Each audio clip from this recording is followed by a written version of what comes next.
Thank you for showing up. Thank you for honoring us with your presence once again. Welcome to our studio. Um, let's get to it right off the bat. Yeah, Let's do it. one of the things that I love about you, Cherv, is that you like answering difficult questions. Sometimes I've noticed that when we talk to guests, it almost like that they kind of feel like, "Why are you asking me this?" And I'm like, "Well, aren't you here to answer all questions?"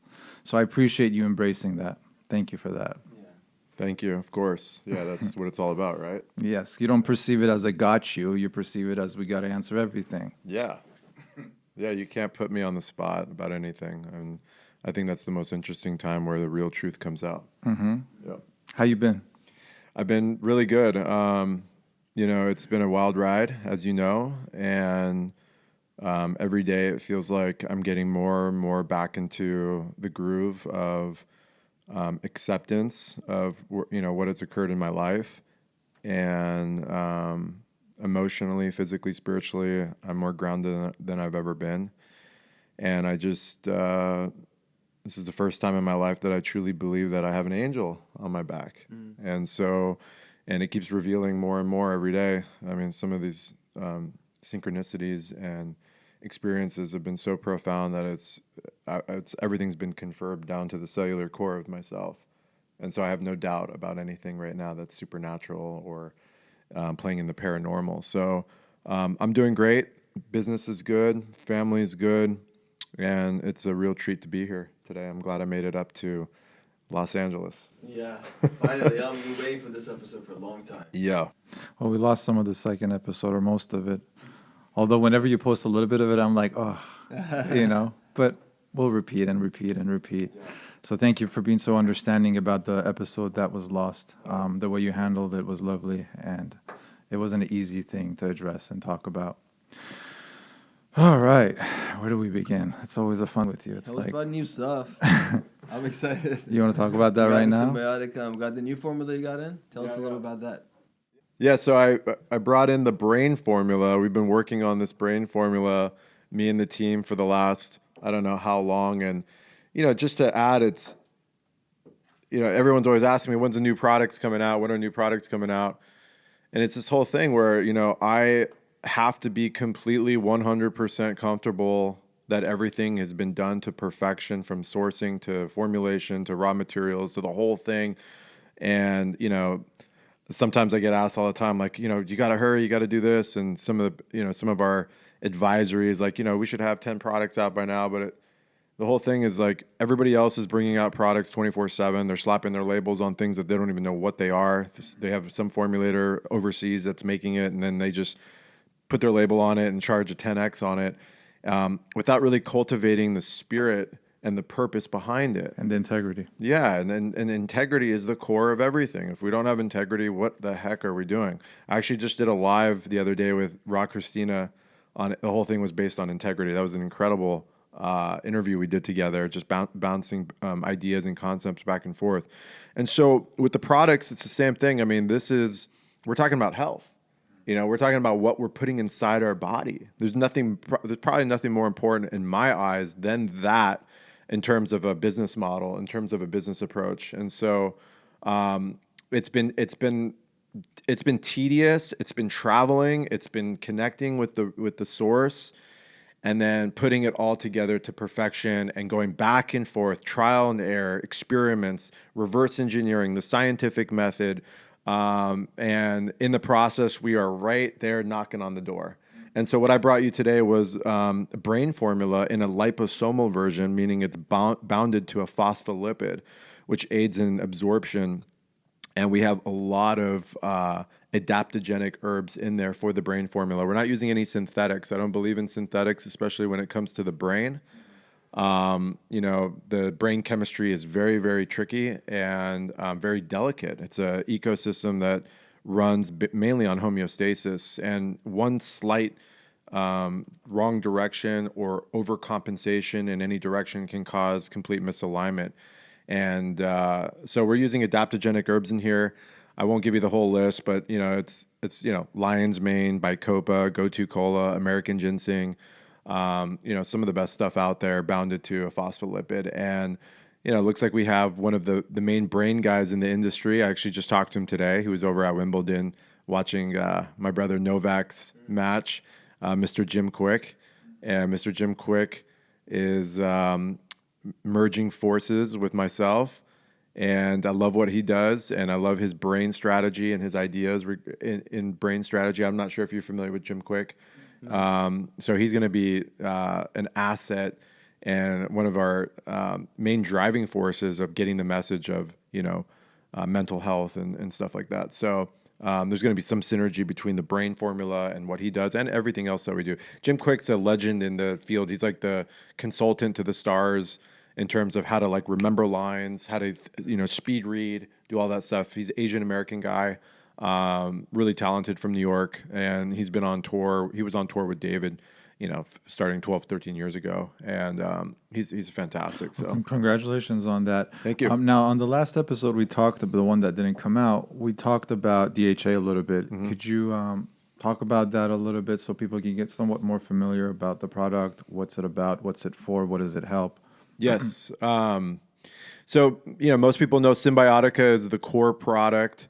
DHA is our core product with Cymbiotika, and it consists of DHA, which is an omega-3 fatty acid, and astaxanthin, and organic lemon terpenes. And our DHA, I think a lot of people followed the story of me being in Canada recently. We're sourcing it from by far the purest source in the world. It comes from a wild heirloom strain from the Bay of Fundy, which is a bay in Nova Scotia. Nova Scotia is just known to be one of the most pristine places on earth. You don't get a lot of the industrial fallout that you'd get in lower latitudes in Nova Scotia, and it's just one of the few last places that have basically unadulterated by human technology. And so that strain was cultivated out of there, cultured in a lab, and grown in a facility in Canada. And they took me through the whole extraction process, which is using basically enzymes in warm water to basically expand the cell, which is a lipid in the algae. And they pull that out using, some type of steam distillation process, and it removes all the impurities that comes along with, cellular waste of an algae. And what you get is pure, beautiful, blissful DHA, which is what we're made of, in fact, which is what our eyes, brain, central nervous system is made of. And, DHA is, basically the cornerstone of our natural ecosystem. It's the center point of where the food web begins. It's where photosynthesis is created. And photosynthesis is taking sunlight energy, photons, and turning them into nutrient-dense electrons, which invigorate and create life and spawn the seeds and create different structures within all forms of life. And so it's why the fish oil industry is a $15 to $20 billion a year industry. That's always fluctuating depending on market rates and commodity rates and stuff like that. And for me, initially, I saw Cymbiotika as being the face of removing the practice of commercial fish farming, which is destroying our oceans on a grand scale. No one's really talking about it. They're talking about all the plastic in the ocean, which is a complete abomination. But they're not talking about commercial fish farming, which, if you believe in sea life and you believe in delicate ecosystems like our coral reefs and stuff like that, you'd pump your fist against it if you knew the truth. And the truth is they're casting mile-long nets off the coasts and they're killing everything in its path. They're scraping the ocean. Scrape it totally, and all the sea life in there, the sharks, the whales, the dolphins, the turtles, the fish, all of them get caught in these nets and they drown. Sea life has to move their gills. Water has to crank through. The salt has to go through the gills in order to oxygenate the body. So they're drowning in these nets. They pull these nets out. They bring them on shore, and then they boil them all to a mush, and then they distill it, and that's where you get your fish oil from. When the whole time you can go directly to the source, which is where the fish gets their DHA from anyways. And the analogy I like to use on that is like cow milk. People were drinking, they pushed cow milk on us in the 70s and 80s and 90s, still pushing it on us for what? To get stronger bones, right?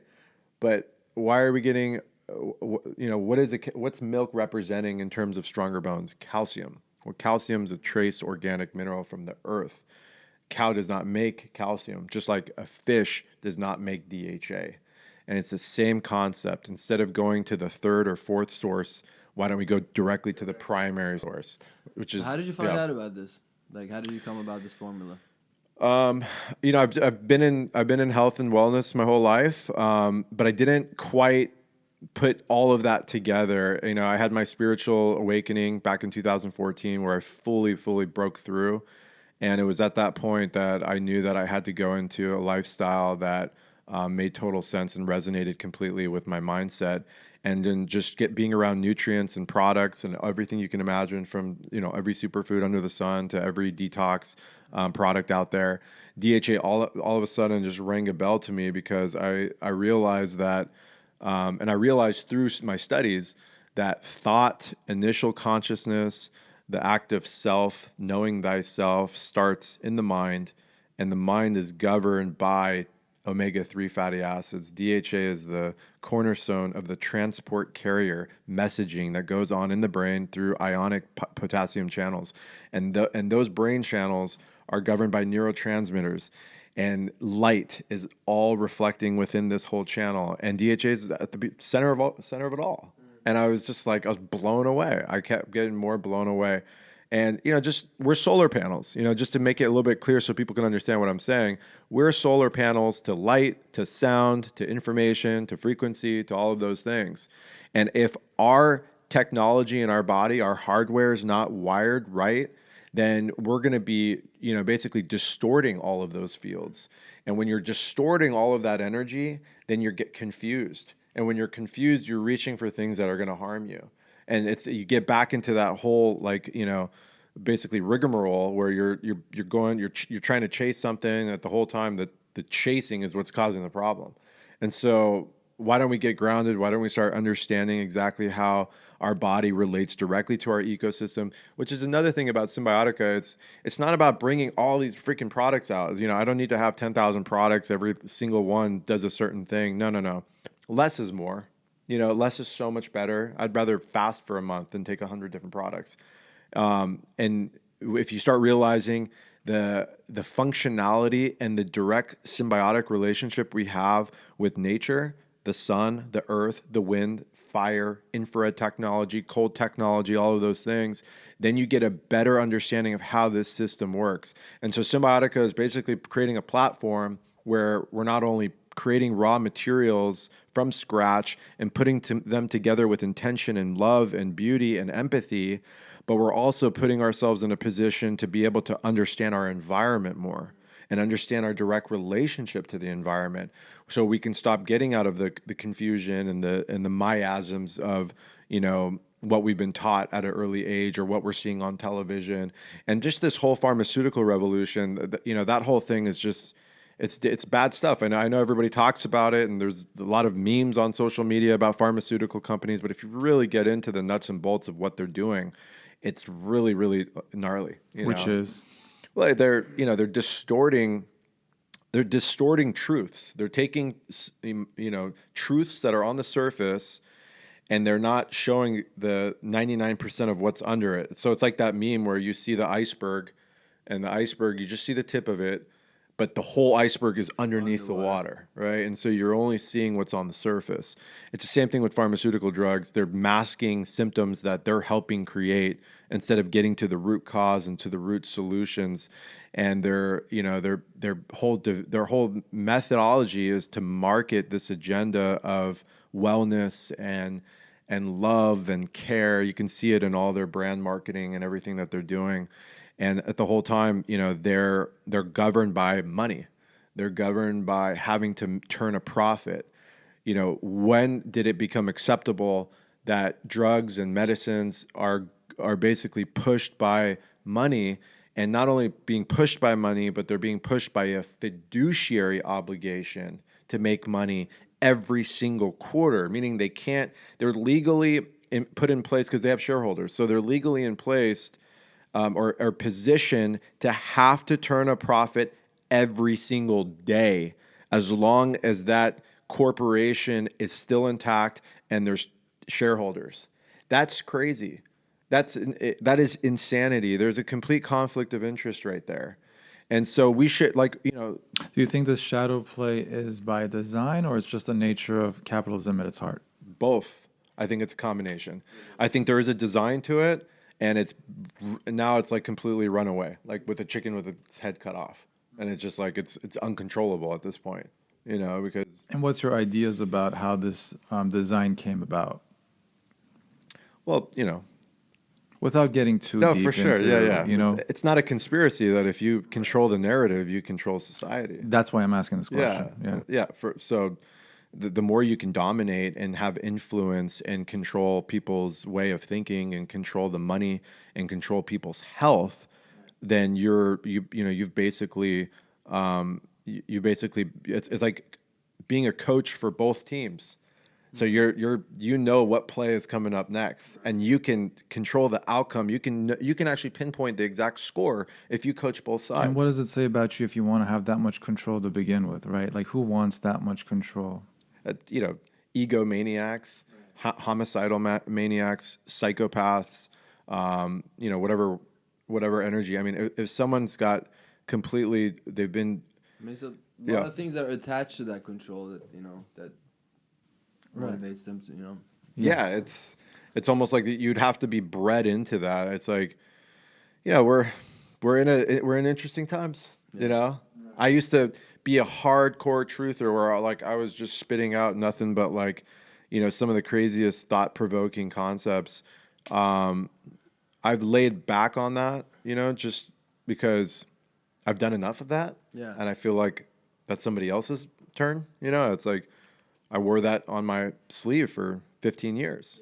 Yeah. And What was the realization that you had that made you just want to kind of maybe shift your route a little bit? And what did you shift to? I was gonna ask that.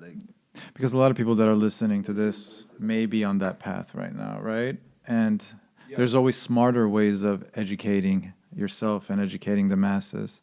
So in your experience, what have you learned? And what would you do instead of spending a lot of time on watching conspiracy videos? Not to knock that, but maybe there's better ways.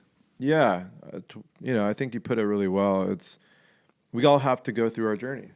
Correct. Right? So it's all a journey, and that's part of the process is in order to be able to provide solutions, you got to know what's been snuffing out the solutions and what the destruction's been. And so I feel like for me, having a consciousness that has a wonderful drive, that has a consciousness that is about ease and grace, and a consciousness that I felt like my purpose here now with what I'm doing with Cymbiotika is so important that I don't need to keep going back into that old story, because those things are existing regardless, and the information out there is available for people to get that. So I don't need to continue to stay on that vibration right now. I can just focus on creating magic and creating and being the solution as opposed to having to point out the problems.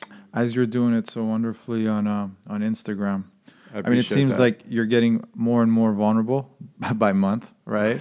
So you're not afraid of being who you are. You're not. It seems like people's judgments are not affecting you as much as it would affect an average person or myself. I don't know if I'm there yet to put myself out there the way you are putting yourself out there. To some extent, I'm still dealing with, I don't want to hurt people. I don't want to offend people. I don't want people to take things the wrong way.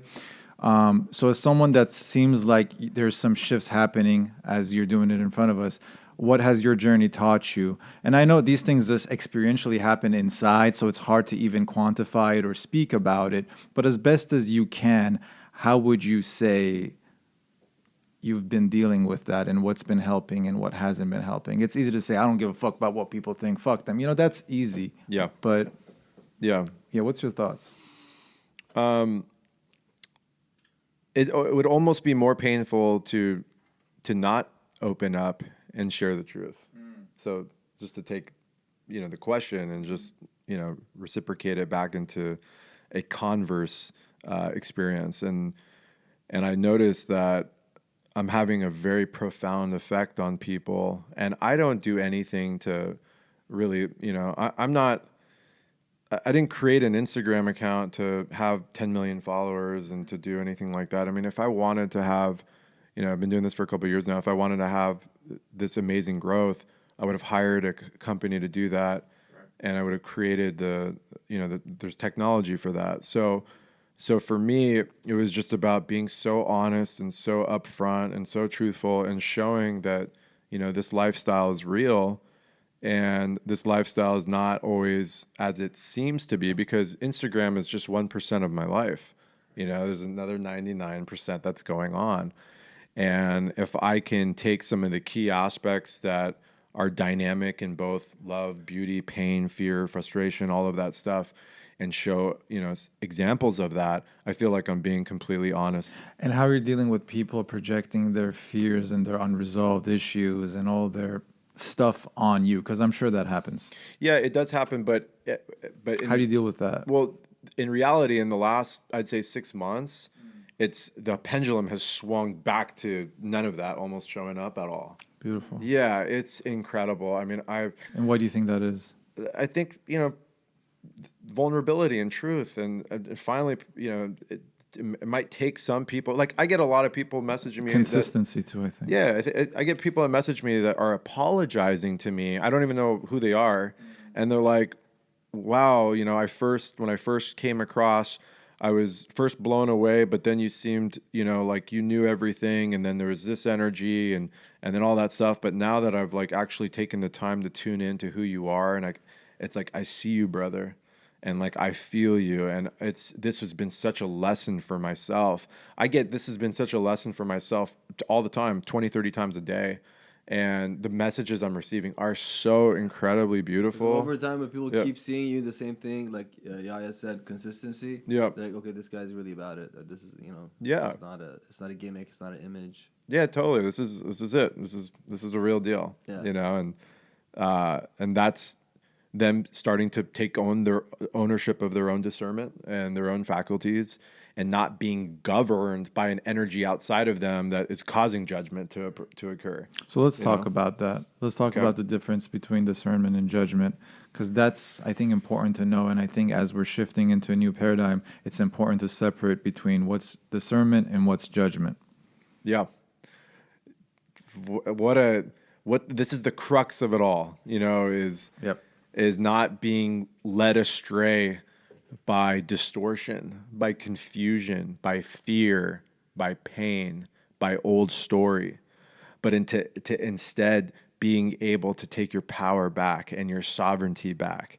And when you're practicing your own form of discernment, you've basically given yourself freedom, freedom to be able to not have anything outside of you make anything inside of you choose a direction or choose a style or choose judgment.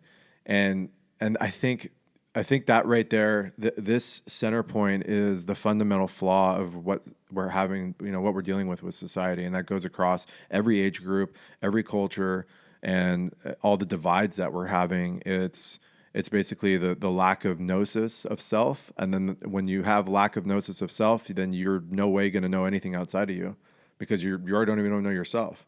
And so giving yourself the opportunity to be sovereign in your own body, and that could come in the form of being cleansed on a physical level, on an emotional level, on a spiritual level, and to be able to center in on programs that put you into the mindset that you are at today. And I always talk about this as part of and you're in psychology, and you understand different, brainwave activities and different forms of therapy. And one of them, which is very controversial, is hypnosis. And hypnosis is giving people the opportunity as adults to be able to go in, remove programs that are governing their life right now, so they can then use discernment on their own life. And they're not being, basically guided by fear of an incident that happened, or one person who bullied them when they were 8 years old, or their mom nagging on them, or their dad and mom fighting, whatever those things are have embedded into people's soul. And then, not to mention, everybody's toxic, because we're in a toxic technological material world right now. So it's like It's full on. I mean, we're getting hit So in so in many its levels. core, Yeah. if I'm hearing you correctly, is what you're saying is that in its core, judgment is stemming from those conditioning and some fear-based thinking where with discernment, it's your inner truth. Yeah. It's That's how you can separate the two. yeah. Judgment is based on fear. So when you judge something, that you're judging it without truly knowing it. And why are you doing that? Because you fear it. It's biblical. You know, it's your judgment day, right? And discernment's another biblical word. It's saying that so when you use discernment, that's because God is within you.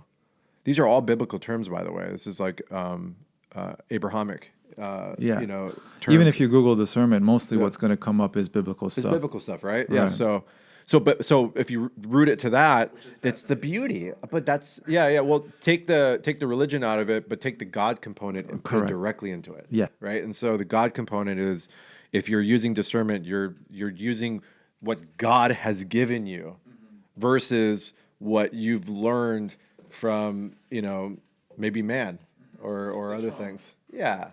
Story and illusions and stuff that has been robbing souls of their karmic destiny for thousands of years and into millennium. Like I think that's the part where we're not responding to our karma, and we're not experiencing and breaking through karma because we've been robbed of our sovereignty at such an early age in this life.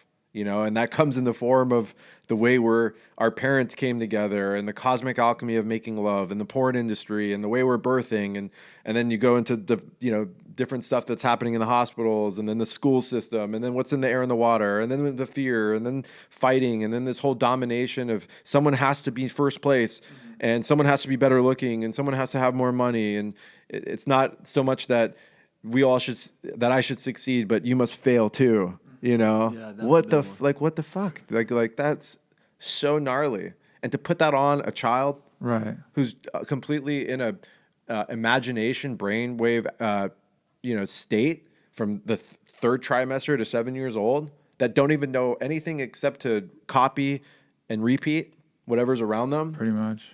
It's wild, man. Yeah. So When it's its core, I feel like it all comes down to self-love, by the way. Because at some point when I was trying to figure it out experientially, I was like, I got to love everybody. But sometimes during that, I forgot to love myself. So essentially, I was putting that other person before me. So I think it's important to remember that love yourself first, then you're able to love others. So it doesn't mean just love. No, that means love you, and then I'll be able to love the other person. well said. And how do you love yourself if you don't even know yourself? There we go. Right? So that's it. That's right there is the core of it. If you don't even know what you're loving, because most people are just loving how they perceive others perceive them. Yeah. Right? That's the Maya. And it's like, so if you just imagine, you're looking at yourself in the mirror, and then you can take your hand and then you can grab onto this mask, and then you can pull the mask off, and then all of a sudden you're staring at this mask that was developed and created by what you thought others saw. Then all of a sudden, all of the programs that were operating under that doctrine can now be processed and removed. And all of a sudden what you have is a whole new identity. And that's the whole thing where, psychedelics, Correct. and shamanic journeys and all that kind of stuff gives you that unique push to do that. But there's millions of other ways as well. Yeah. And remembering that in our core, we are not our trauma. We're actually magical, gifted beings. Right. But, it's the mask that thinks that they have a broken heart or a bruised ego Yeah. or whatnot. Yeah, we're not victims. Yeah, right. We take the victim mentality out. I think that's I agree with what you're saying. Is that's not who we are. We're not that trauma. We're not a victim. A lot of people are going into the story that they're victims, as opposed to like, wow, what medicine I received. Imagine every time somebody cuts you off on the road, or something didn't go the way that you got down on your hands and knees and you thank God for the medicine. Can you it's just like, think about that, instead of like, this false bravado of a false ego that just hates the world, frustrated, pain. And look, I'm not perfect. This is a human experience. You know, Which means that Yeah. the ego will always develop and redevelop, and it's not going to die, right? So as you're kind of putting yourself out there and you're spiritually growing, so is the ego, right? So it could even become creep up more from the blind spot. So what are the things that you're doing in order to look out for that spiritual ego that could just come and show up out of nowhere? Yeah, spiritual ego is such a creeper. It is. It's full on. It's a mind fuck. Initially, first and foremost, I respect the ego. I fall in love with the ego, and I also define ego. Like, we got to define it. And what does the ego mean? What is real, tangible ego that's here to serve us? And what is a false bravado ego that's here to just basically pump us up and make us separate from others and live a lifestyle where you're in constant judgment, and instead you're not looking at yourself, because ego is the scapegoat of doing the work. Like, a false ego is basically you having a battle within yourself. And I did this on another podcast. I was talking about how, the ego is your body's defense mechanism of the war that's going on within you. Because we're inherently we're beautiful souls. We all are. And even that mass murderer, deep down intrinsically, his soul is beautiful, and it's not this like he's a demon has been incarnated into this. No, that's ridiculous. If we even think with that type of irrationality, we're in trouble. And so we have beauty intrinsically within us, encoded within us. And because we get confused with the distortion of this life and the programs and the chemicals and the fears and all that stuff, an inner feud starts to occur where the inner self is fighting that. And because that is such a painful time in life, and that's such a war that's raging within, in order to mask it and to numb it out and to not think about it, the body and the chemistry and the alchemy of the immaterial self creates the ego. That's it's like a Jung philosophy, Carl Jung philosophy, and that, I mean, that is the core of what I feel a false ego is the war within and how to mask it, and then you basically are creating cognitive dissonance and basically bubble wrapping yourself with that. So the first thing that you do to go at this war within is to love it first. Love it, appreciate it, respect it, and like, then how does your shadow work look like? Well, it's the most humble, honest approach to my mindset, and creating. It's just like working out. If you're in the gym and if you're building a body and building agility, neurokinetics, right?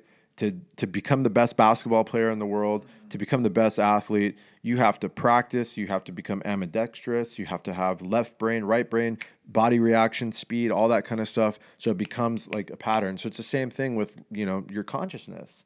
If you're not thinking about these things and you're not going within and you're not constantly developing these inner faculties, then you won't be able to actually do the work, and you won't be able to have longevity with it. Bring me closer. What does your work look like? Well, it's a combination of things. If it's okay to ask. No, of course it is. Yeah, it's a combination of things. I mean, it's how I rise every day. It's what I do.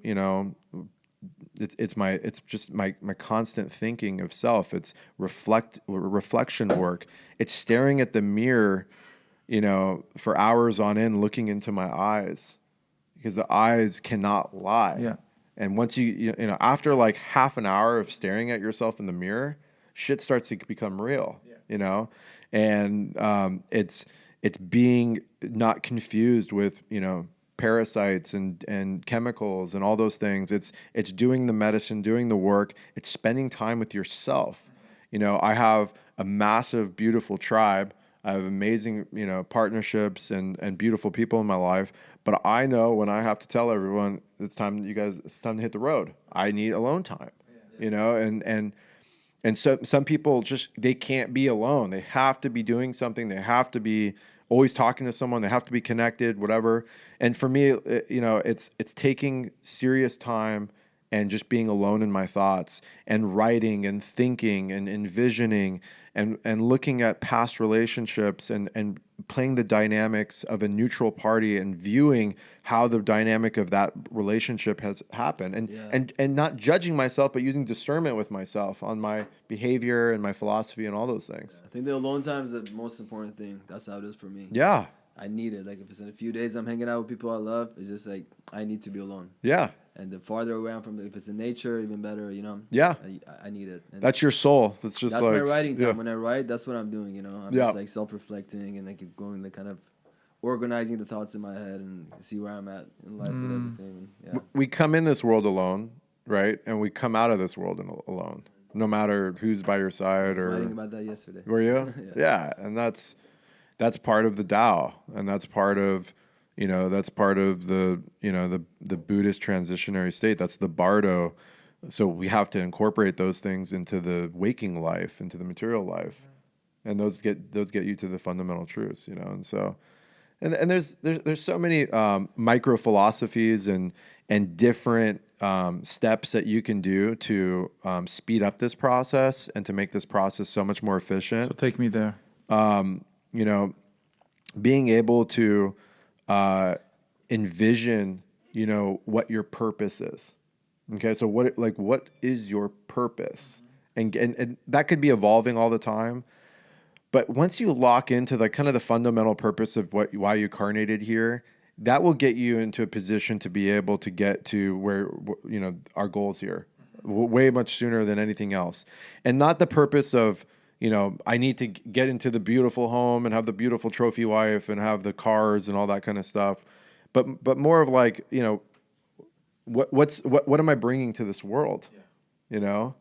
It's really important. Like I used to not push that and say that if someone's purpose is to be the material wealth, so be it. Great, wonderful. But I think I have to step back from that. If you don't have a design purpose, an authentic approach to how you're here to make others around you better, Right. You're really missing out on a lot. On your experience. Yeah. You're robbing yourself of so much beauty and so much higher presence, where ultimately by living with that philosophy, you will get those things that you want. You will attract that into your life. That is a law of attraction. It comes with it. Yeah. That's the side effect. Right. What do you think about that? About like material things? Because some people want to just like all or nothing. If you're gonna be a conscious person, then you have to have nothing, don't own anything, nothing material. You should have anything, any love for it. But yeah. Like, what do you think about that? I think there's a truth to that. There's a concept that we shouldn't have to. It's the poverty consciousness, I think, that he's talking about. Yeah, but there is a truth that materialism in any form is completely devoid of your own process and the lessons you're here on this short time on this earth. The issue though is we're in a very debt-laden, debt-slave capitalistic society. And we've gotten to the point now that if you don't have money, you probably can't drink clean water. That's the reality that we're in right now. Yeah.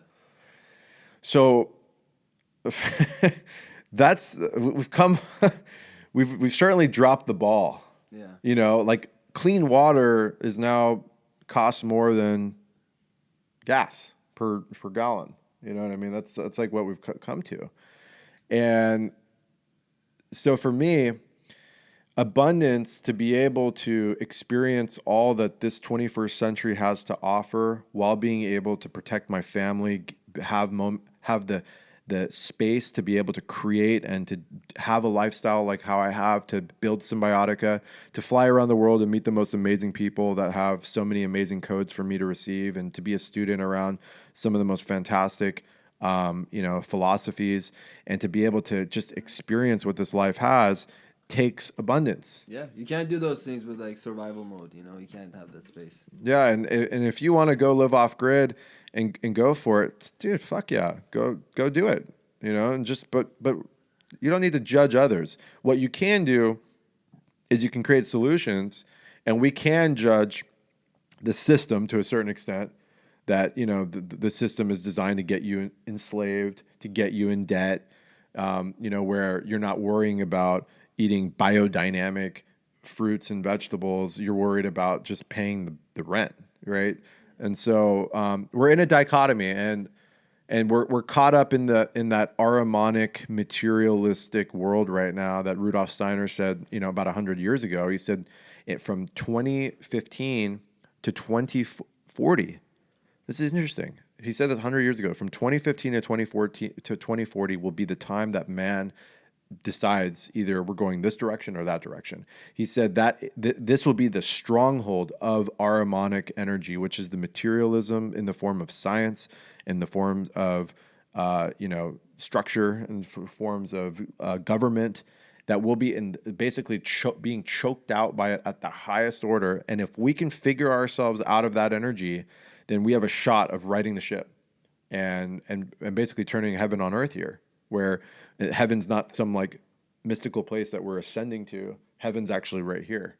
Because everybody just wants to go to the heaven, which is far away, and this is hell, right? That's how the rapture works, right? And I think that's a horrible mindset. Yeah, like trying to make the metaphor the reality, not the actual. Yeah, the core of it. It's crazy. It's funny. It's an illusion. Yeah. But that shows you how much pain people are in.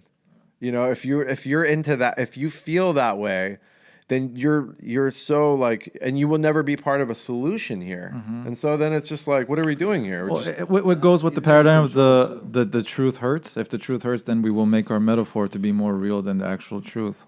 Absolutely. Well, I mean, it's about a control thing too, because when they're suffering and they have nothing in this world, it's like they give them something to look forward to in the future, so they have something they can have faith in, and just hang around and be controlled. Like a dangling carrot. It's sad. And you said poverty conscious. I just wrote a piece on poverty conscious. Did you read that? Mm-mm. Yeah, I just wrote it.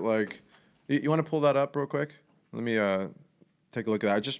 I think it's important because a lot of people that are going to be listening, I feel may be under that paradigm, and it's important to talk about that and preach about that because if we don't have the resources, then how are we going to make that change to begin with? It's important to have that, and if you have an abundant mindset, the abundance will come. Mm-hmm. It's the victim energy and the victim mentality. Yeah. And I had to just pull this up because let's do that.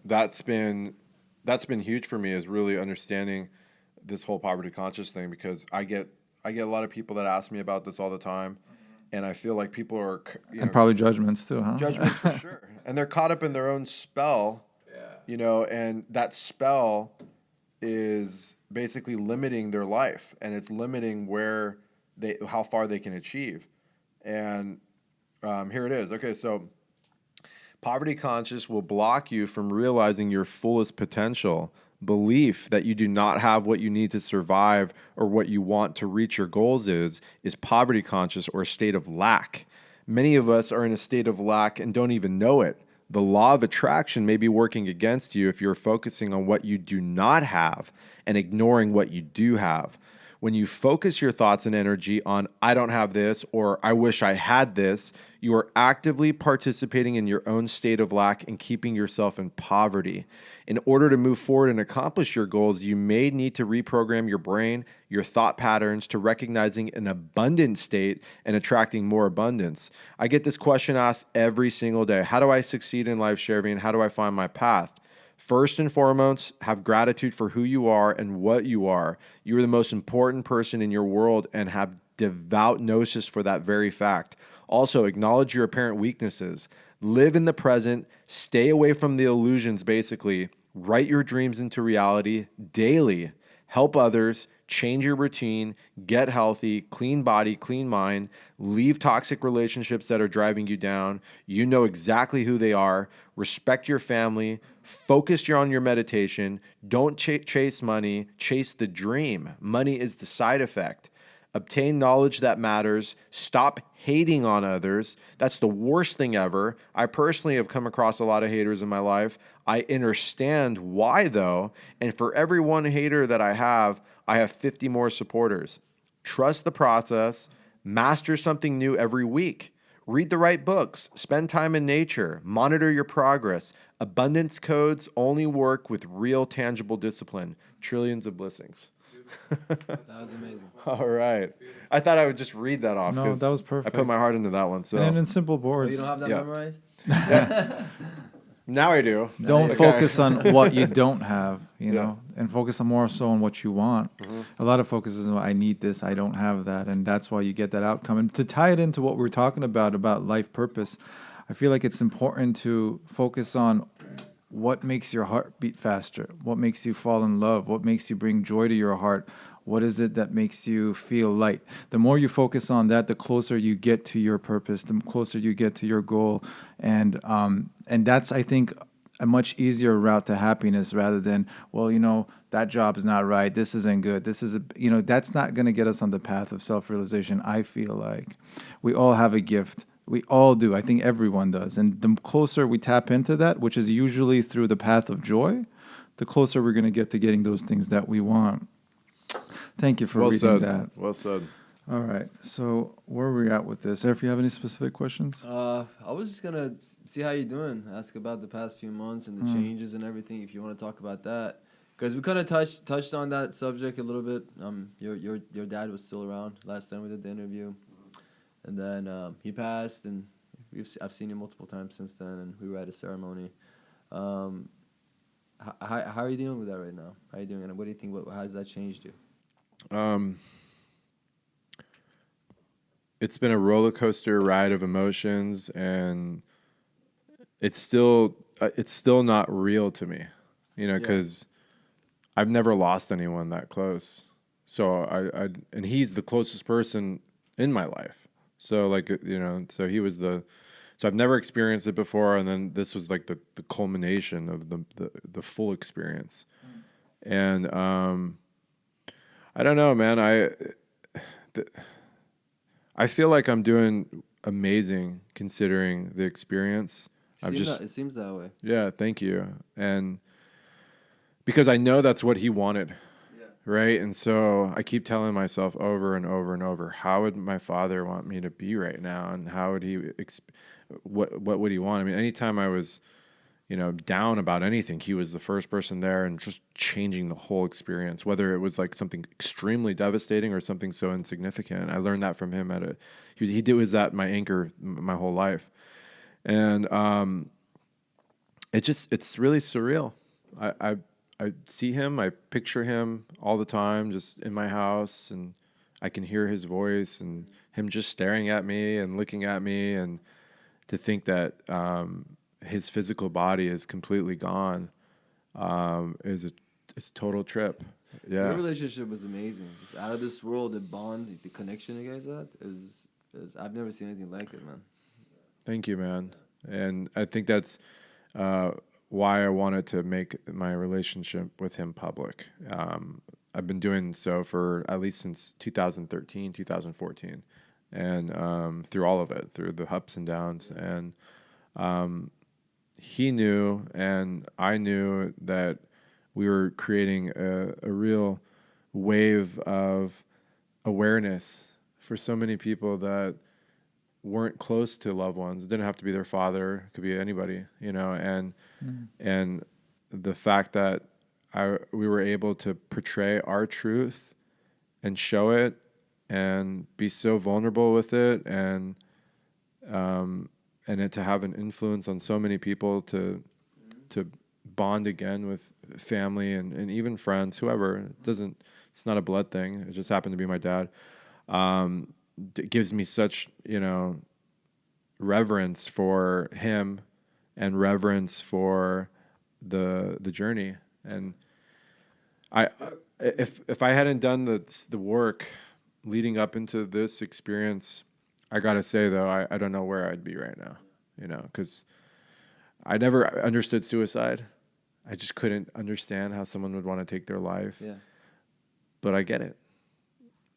And that's the truth. I can understand why someone would want to exit out of this world, because I know what pain that you can't even comprehend is. Yeah. But then again, you got to go back to what you said about what your dad would want you to do. Right. So stick to that. But I Yeah. mean, you shared some words at the when we ever talked about this. I wanted to talk to you about this, but when you were sharing words about your father at the ceremony, through all the steps and all the everything about the story that you said from the dates, and like, it's really unfortunate what happened. And but I could see the love and connection that you had for your dad, and him getting cancer, pushed you to go so deep into this realm of like health and wellness and things like that. So I mean, it's like a byproduct of that unfortunate event is that you became who you are today. 100%. I mean, that was and thank you for saying that. And that was a big driving factor to be on the mission of creating solutions that are outside Western allopathic, standard living of treatment and stuff like that. And,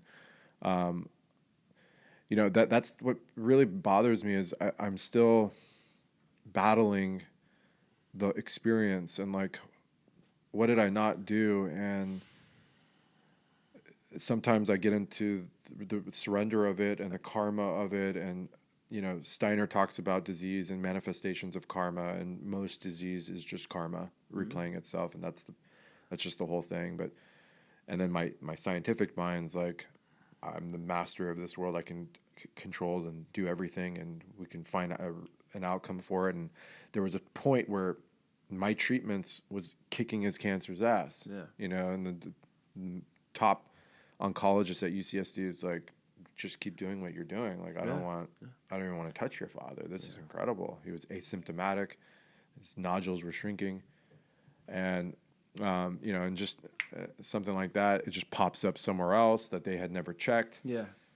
And so, this has been... I was actually thinking that, sorry to cut you off, I want to say it, but we're on the subject, that I hope he doesn't think that. I hope he doesn't think that there's like something else I could have done. Maybe I could have done something differently. Yeah, don't think that. I know. Yeah, I appreciate you saying that. And that just gets me caught up in a loop. And then I go down a spiral and then... Well, thinking these thoughts is also just a part of the process, though. So we can't skip these stages. And it's tough because, like, you go after things that you want and you get there. But, like, some things you can't do that.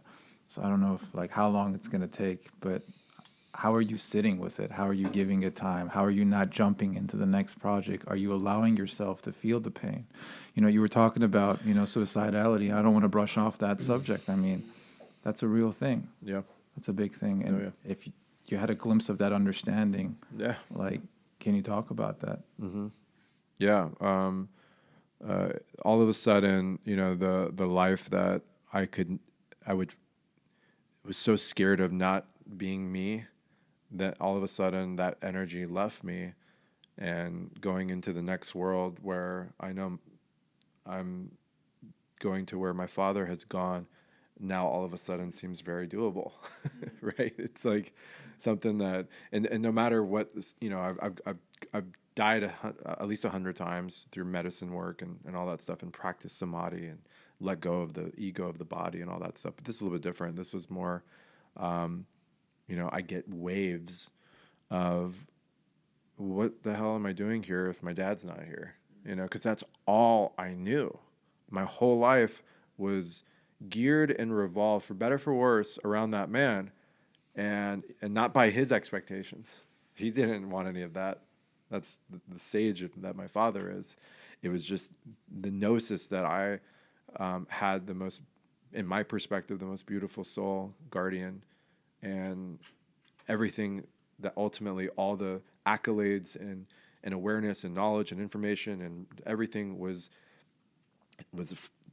for him to receive, and for him to be proud. And when you lose that, everything now, like, I mean, right now, like, everything tastes different, everything smells different. I sleep different. I smile different. It's been 4 months, just last week was 4 months. And so, it's a process. He's been showing up in so many amazing ways. I don't know if you've seen some of the things that have happened that are unexplainable. Like his face showed up on my phone, like a smudge. Yeah, that was insane. That was insane. Right when I was talking about him, and then that was out of control. That looked identical to my dad when he was my age. We'll put that on the thing. Yeah, and please the edits. do. Yeah. And then I was just in Eugene, Oregon, with my brother Marley, who's one of my partners in the cannabis division of Cymbiotika, and we did some medicine up there. And I went up there for Father's Day. He and his family embraced me, and they're an amazing family out of Eugene. And we went on the river, and we rafted on the most incredible river, and we got back, and as we had to run to the store because we were having a dinner that night. I thought I would share this story. This story is so phenomenal. And he's sharing with me on the drive over that his whole life he's never had a brother like me, where we're mirroring each other, and the bond that's been created. You met Marley. He was at Baba's ceremony. He was the American guy. I don't know if you met him. And so he's like, getting teary eyed, and there's just so much emotion coming out. We get to the store, which is this really cool health food store. We go into the produce section, and he looks at me and he goes, brother, he hugs me and he goes, well, how are you feeling? It's Father's Day today, and I've been talking your head off. And I was like, no, dude, thank you. I received all that. And then just about he's like, how are you feeling, your dad? And just when he said that, I immediately saw something out of the corner of my eye, and I stepped back, and he looked at me, and he's like, what just happened? And I said, what's on that lady's shirt? And he's like, what do you mean? And she had turned her back. I said, go look at her shirt. He's like, okay. He walked around, looked at it, and looked at me, and his mouth opened wide open. His eyes were bugged out, and he nodded. And I walked over, and I kid you not, and I got the picture of it because I took a picture with her. This in the random town, random timing, everything on Father's Day. This lady's shirt said Baba, and it had a goat next to it. And I would call my dad the goat, because he's the greatest of all time. And that happened in that fractionated moment of splice of time in a random state, in a random town, in a random store at that exact time. A shirt that said Baba. Right at that moment. You can't create an algorithm for that. I mean, that's probably one in, I don't know, I could sit down and try to equate it. No, but and thank you for sharing it too. Thank you for not holding back and saying it. And Yeah. and I'll tell you at his celebration, thank you for having us over, by the way. Of course. After it was done, I came to you, I was like, dude, my head, I was telling Irfan too, it's like fireworks. There's electricity in my head, and I've never had that before. And you just looked at me, you're like, I don't know what to say, So I looked it up, and it's when you're in presence of a great spirit or a great energy, that could happen. Yeah. Which was fascinating to me about, wow, I'm not talking about one or two. I'm talking about 20, 30, 40, just.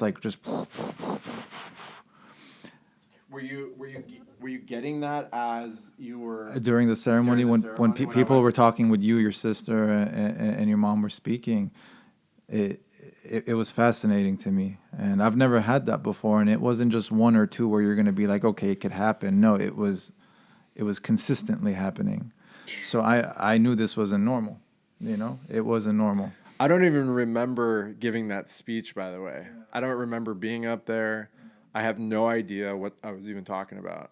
I guess I was up there for about an hour. Yeah, you were talking for a long time. Yeah, and I have no idea what I said. I've just seen little tiny bits and pieces of it, and I'm just like, holy shit. And everybody that came to me after and subsequently in the weeks after, they're like, we've never experienced anything like that before at a Persian ceremony. And I guess I was blowing the lids off some of the old timers there. For sure. Yeah. I was thinking about that. I'm like, that's cool. He's saying whatever he wants. Even though he knows what they're thinking, old.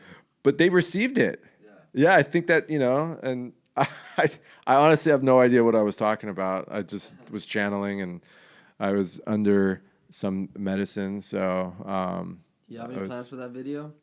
Yeah, it's already been edited down, and I'll send you over kind of the rough of it. And yeah, it's really beautiful. I mean, Solomon, I don't know if you met Solomon. He's my camera guy. He comes with me where I go and do stuff. He did a great job, and it was a beautiful day. I didn't want to do that ceremony between, just to be real. I didn't even have a chance to grieve it was such chaos after everything. That was specifically for my mom. That whole ceremony was to honor my mother. Had nothing to do with my dad. It was all for my mom. And ultimately, after it was all said and done, I'm glad we did it. Yeah. But before leading up to it, it was nightmare. Yeah. And I still haven't properly grieved my father yet, whatever grieving means. I'll be leaving to Kauai in the next few weeks, where I'm doing ceremony out there with my tribe. I'm taking my father's ashes out there, and we're going to Palahale, which is the northernest part of the Kauaian Islands. And Kauai is the northernest island of all the Hawaiian Islands, and the ancient Hawaiian faith is that the soul enters the next realm in Polahale, which you can see on the wall on the beach. There's cliffs, and there's holes in that cliff where they used to bury their transitioned, and it's a really magical place. And so we're going to be doing that in a couple weeks, and I think there would be some closure there. That's the last place I took my father on a trip, was Kauai. I mean, it was about a little bit over a year ago, and we had a wonderful time there. And so, the whole thing's an evolution. The whole thing's a process. I'd like to say to you that my dad's with me 24/7, and he is, but this is a tough loss. Yeah. This is tough. And I remember the first thing you told me was, I wish you would have met him. And I was like, Cherv, I feel like I know him better than I know you. And I mean it still. I really mean it. Like, no disrespect to you. No, dude. But like a lot of like the beauty I see in you, I kind of, for some reason, I just see like that as a big source of that, So.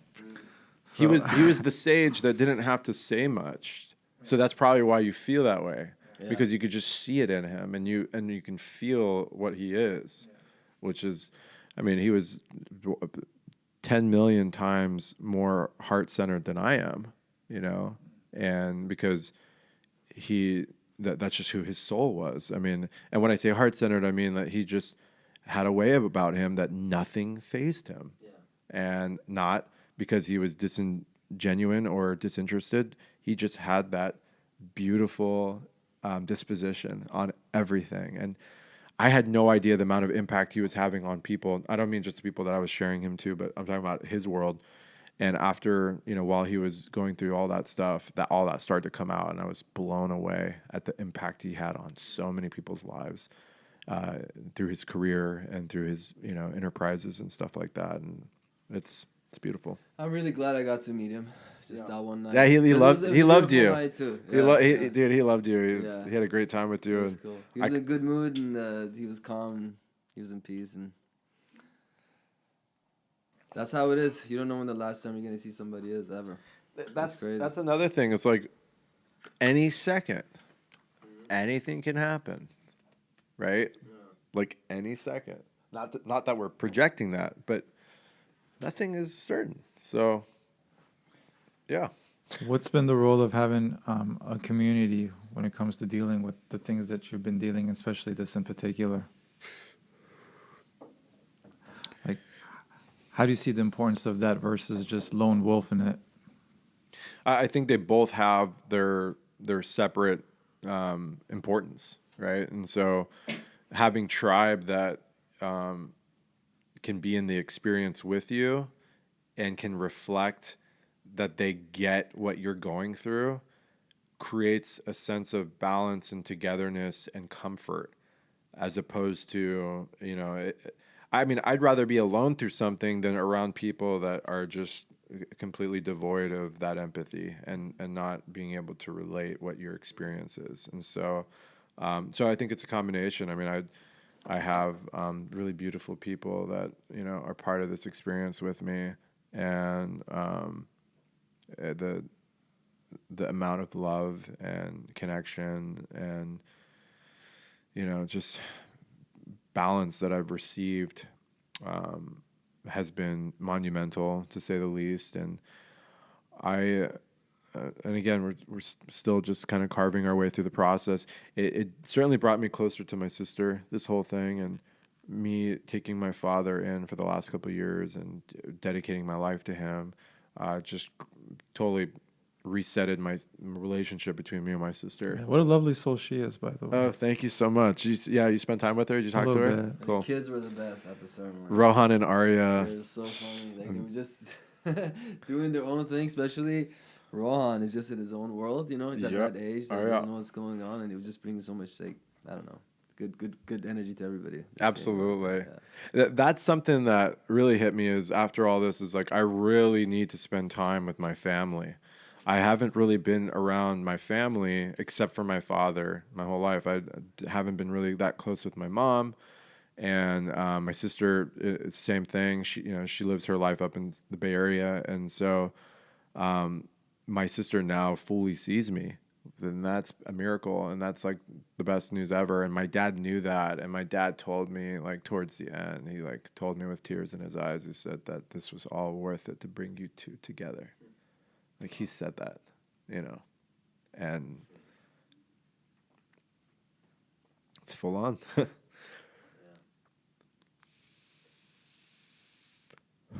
So that's so I can't let him down, and I have to show up, and I'm forging that relationship with her, and she'll always be a pain in my ass, but that's what sisters and brothers are for. But now we see each other, and I'm excited to bring her down a path into my world, into what I'm doing. And she is open to receive it all. Oh yeah, she's ready, and this is going to greatly impact her reality, her marriage, her relationship to her children, all of those things, and that's the ultimate gift I can give her, and I'm very excited for that. Yeah, man. Thanks for sharing this stuff with us. Of course, yeah. It's what it's all about. Mm-hmm. This is the crux of it all, is going through these life lessons and persevering and not quote unquote staying strong, because I think that's just a mask, but being able to feel it and experience it and live to tell a tale. Yeah. I think that's what I'm doing is I'm telling a tale. I'm telling a story, and I'm showing a story. And I'm working on the fundamental way of doing it where it doesn't take away from the amount of movement or traction, so I'm not stuck in the story, telling the story all the time as opposed to creating the story. So that's another part of the alchemy that I'm working on, is creating a sustainable way of telling the story efficiently, so I can magically move with the compass and the light and pierce right through it, right? Where I'm not just like, and instead I can just like take leaps and bounds. Take me closer to what you're saying. Yeah, so you're touching something very beautiful. Yeah, this is it's been the dichotomy of social media and dichotomy of building this awareness and lifestyle brand, whatever you want to call it. And I'm working with my team right now on developing and crafting how to do this properly. And ultimately, it's going to take more manpower and understanding the technology. But I find that I've spent so much time telling the story, putting effort into the creation of the story, and answering the questions regarding the experience. Whereas if there was a more efficient way of getting the message out there and being able to have it govern itself without me being right at the helm of it, I could be, way further along. And so it's streamlining while staying completely authentic to the viewer. So the experience is so authentic and real and tangible, and they can learn, and what I'm doing in 1 week, I could do in 1 day, right? And so imagine that over 10 years. Imagine the amount of discovery, because I can sit there and keep, processing what I'm learning and all that kind of stuff. But I can realistically, I could probably read a new book every week and practice it for the following week, and then grow those disciplines into my mind, or spend time with a new master and a new mentor, which I've already stepped forward and I have a new mentor now in my life. And so, creating a system that's so fluid, and the ecosystem is so easily designed that it's self-nourished and self-moving. So essentially, you want to be very present with it. You want it to be in the now, now, now, now, now, not retail, not go from the past, not. Yep. That's what you're talking about. Yep. It's just like, boom, like I'm not being held back from having to tell the story over and over. Because that takes you away from the moment in itself. Completely. And Right. it robs me of the natural flow that I'm in. So how does one do this? Well, it's technology. Probably it starts with technology. It starts with mapping and gridding and creating the trial and error, and really developing the centerpiece around people that are amazingly good at what they do. And I'm sure it's similar with what you do and with whatever you guys are doing. It's like how you became the best Persian rapper of all time, and have exploded and done all that stuff is you've had amazing talent around you. I mean, look at your crew, so that, someone's a good storyteller, someone's good at audio, someone's good at marketing, someone's good at this. And it's just creating the infrastructure where the people, the brightest potential and their heart's in it, number one, exactly. And they get it. So we've looked at PR companies, some of the largest PR companies in the world. My CEO has brought me around a lot of them, and there's a lot of beauty in them, and there's a lot of bullshit in a lot of them, and I walked on like 3 or 4 of them. I walked out of them. I only want to cultivate this magic and this truth with people that are in the same headspace and then in the same heart space. Ultimately. Yeah, I get it. That's like with my music, like instead of a label, the part there that we have multiple artists, and a lot of artists have came and left in the past 10 years. Yep. From the beginning, I called it the part of family, not label. It's a music family. Yep. And I learned through like picking people and people who join, and then now I know how to pick people. You know what I mean? Like now I know, like I see the red flags and I see the discernment. Yep. I think the PR companies are trying to figure out themselves, to be honest with you. I don't know if they have what you want, because they need to figure that out, Yeah, it's not one size fits all. Exactly. Yeah. Exactly. And what is if the intention is just to like bring in gross sales and to dominate on a monetary scheme, then they're missing the whole point. Exactly. Yeah, and I would never do anything like that unauthentic. Everything has to be completely real. Right. And like our partnerships, like the people that we have coming on board, like for example, like this is a testament, and I want to speak on this because I haven't really spoken on this. The number one tennis player in the world, his name is Novak Djokovic. He's won every Grand Slam in the last 13 months. He is a dear, dear brother of mine, one of my best friends. Love him to death, love his family. He sought me out. He came to me for guidance and help. This guy can go to every company in the world, will throw hundreds of millions of dollars at him. I mean, that's his whole thing. I mean, that's just how big he is. He's the Michael Jordan of Europe right now. He's the number one tennis player in the world. And he's got a really solid brand because he stayed authentic. And me and him discussed, because he's in Cymbiotika now. And so I asked him straight up, because he knows this world better than I do, about PR companies and all that stuff. And he said, we're going to make that decision together because I know the ropes and I know how many vultures are out there that are just looking to pickpocket and make money off you. And knowing you, which is why I came to you, we're going to circumvent that and not have to deal with any of that stuff. So again, it's being so real, so authentic, while being able to get the message out there in a timely manner and have it readily available. We're building a new app right now. Okay, so there's a new app that's coming out with Cymbiotika. The new site is being built in Germany by some of the best developers in the world that are really going to capture the energy of what Cymbiotika is. And again, Cymbiotika is not about products. It's not about all of these things. That's one angle of it. It's about getting our sovereignty back.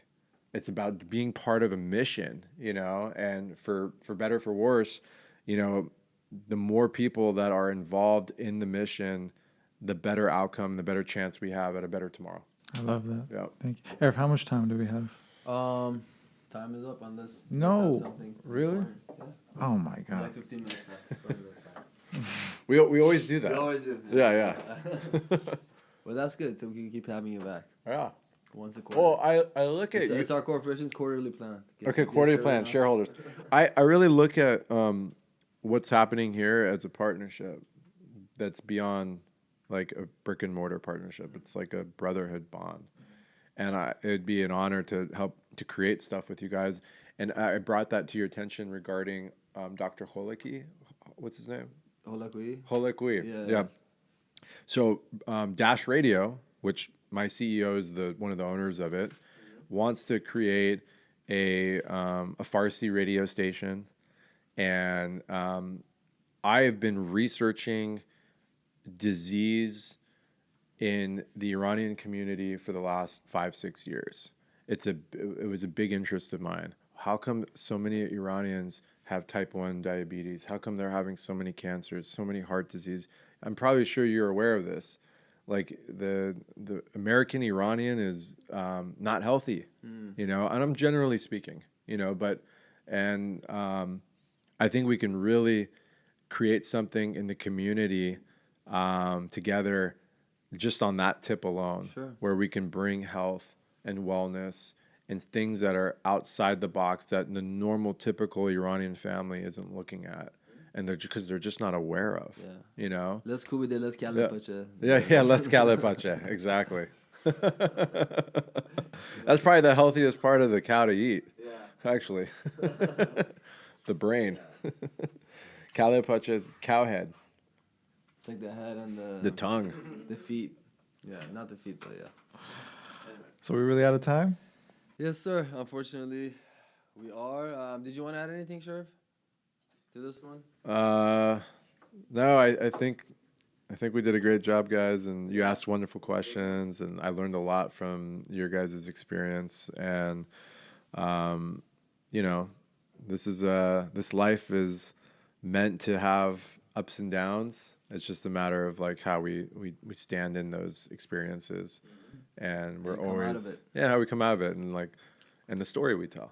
Yeah. You know, because we're all storytellers. That's all we are. Yeah. And we change the story, we change our life. Yeah, absolutely. We're the masters of it. That's why language is so important. Yeah, that's exactly why language is so important. That's probably the most important part of language is being able to articulate the truth. It's like we shift our world with our words. There we go. Let's not get us started, though, huh? Hey, man, thank you for coming. Thank you, Queen. I appreciate you coming in as well. It's been a beautiful episode. Nima's in the house. Thank you, Nima. What's up, brother? All right. Yeah. God bless you. Love you all. Nomad out.